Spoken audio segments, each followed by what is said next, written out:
السلام علیکم۔ ہم سبق کی ریڈنگ کر رہے تھے، درد دل کے واسطے پیدا کیا انسان کو۔ آدھے سبق کی ہم نے ریڈنگ کر لی تھی، آج ہم باقی کریں گے۔ ٹھیک ہے، ہم ریڈنگ شروع کرتے ہیں۔ ہمیں اپنے ارد گرد گلی محلے میں ضرورت مند نظر آتے ہیں، ان کی خاطر خواہ مدد کرنی چاہیے۔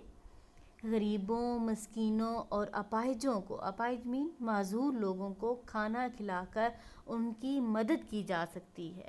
ٹھیک ہے، یعنی ہمیں بتایا جا رہا ہے کہ ہم لوگوں کی اب مدد کیسے کر سکتے ہیں۔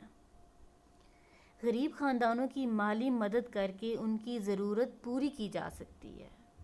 یعنی جو غریب لوگ ہوتے ہیں ان کی ہم مالی مدد یعنی روپے پیسے سے مدد کر سکتے ہیں۔ ہمارے معاشرے میں بہت سے ایسے بچے ہیں جو غربت کی وجہ سے اسکول نہیں جا سکتے۔ ہم انہیں تعلیم دلوا کر معاشرے کے کارآمد شہری بنا سکتے ہیں۔ یعنی ہم انہیں تعلیم حاصل کروائیں گے تو وہ شہر کے مفید شہری بن سکیں گے۔ یہ ضروری نہیں کہ ہمارے پاس مال و دولت ہو تو ہم دوسروں کی مدد کرنے کے قابل ہوں گے۔ ہم چھوٹی چھوٹی باتوں کا خیال رکھ کر اپنے معاشرے کو جنت کا نمونہ بنا سکتے ہیں۔ ہمیں جب ایک جماعت سے دوسری جماعت میں ترقی ملتی ہے تو ہم اپنی پچھلی جماعت کی کتابوں کو یا تو اپنے اسٹور میں پھینک دیتے ہیں یا ردی والے کے ہاتھ بیچ دیتے ہیں۔ اگر ہم ان کتابوں کو نہ بیچیں تو یہ کتابیں ان بچوں کو دی جا سکتی ہیں جو مالی مشکلات کی وجہ سے یہ کتابیں نہیں خرید سکتے۔ اسی طرح ہمارے محلے یا ہمسائے میں اگر کوئی بیمار ہے اور وہ ہسپتال نہیں جا سکتا تو ہم اس کی ہسپتال جانے میں مدد کر سکتے ہیں۔ کسی بزرگ یا نابینا کو سڑک پار کرنے میں مدد دے سکتے ہیں۔ حصول تعلیم میں کسی طالب علم کی مدد کی جا سکتی ہے۔ کسی حادثے کے دوران زخمیوں کی ابتدائی طبی امداد کے ذریعے ان کی جان بچائی جا سکتی ہے۔ طبی امداد ہوتا ہے مرہم پٹی وغیرہ کرنا۔ اگر ہمارے پاس مال و دولت ہو تو اس سے بھی دوسروں کی مدد کرنا لازم ہے۔ قرآن کریم میں نیک لوگوں کی یہ صفت بھی بیان کی گئی ہے کہ وہ اپنے مال میں سے ضرورت مندوں اور مصیبت زدوں پر خرچ کرتے ہیں۔ حضور صلی اللہ علیہ وآلہ وسلم کا ارشاد ہے، جو شخص اپنے بھائی کی حاجت پوری کرے گا، حاجت مین ضرورت پوری کرے گا، خدا اس کی ضرورت پوری کرے گا۔ ٹھیک ہے، یعنی ہم اگر دوسروں کے کام آئیں گے، دوسروں کی ضرورت پوری کریں گے تو ہی اللہ تعالیٰ ہماری ضرورت پوری کرے گا۔ دنیا میں ہر انسان کسی نہ کسی طریقے سے دوسرے انسان کی مدد کر سکتا ہے۔ یہ در حقیقت اپنی ہی مدد ہوتی ہے، کیونکہ ہر انسان پر اچھا برا وقت آتا رہتا ہے۔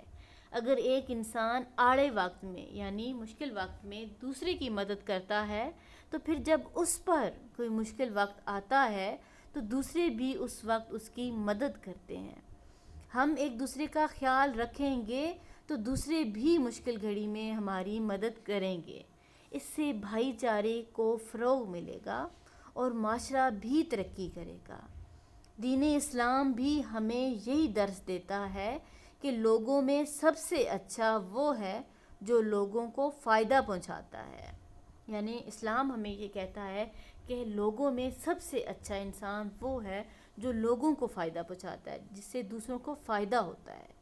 ہمیں چاہیے کہ ہم ہر ضرورت مند کی مدد رنگ، نسل، زبان، مذہب اور علاقے کی تفریق کے بغیر صرف اور صرف اللہ تعالیٰ کی خوشنودی کے لیے کریں۔ خدا کے بندے تو ہیں ہزاروں، بنوں میں پھرتے ہیں مارے مارے۔ خدا کے بندے تو ہیں ہزاروں، بنوں میں پھرتے ہیں مارے مارے۔ میں اس کا بندہ بنوں گا جس کو خدا کے بندوں سے پیار ہوگا۔ یعنی اللہ تعالیٰ کے ہزاروں بندے ہیں لیکن بن کی جمع یعنی جنگل ہیں، منوں میں پھرتے ہیں مارے مارے.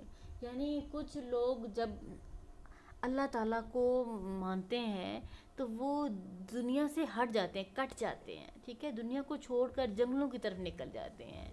لیکن اللہ تعالیٰ نے ہمیں دین اور دنیا کو ساتھ لے کر جانے کو کہا ہے، ٹھیک ہے، دونوں کو ساتھ لے کر ہمیں چلنا ہے. تو اس لیے شاعر کہتا ہے کہ میں اس کا بندہ بنوں گا، یعنی اس بندے کی قدر کروں گا، اس کا بندہ بنوں گا، اس کو ماننے والا بنوں گا جس کو خدا کے بندوں سے پیار ہوگا. یعنی جو اللہ تعالیٰ کی مخلوق ہے اس سے پیار ہوگا، اس کے کام آئے گا، تو میں بھی اس شخص کا، اس انسان کا بندہ بنوں گا.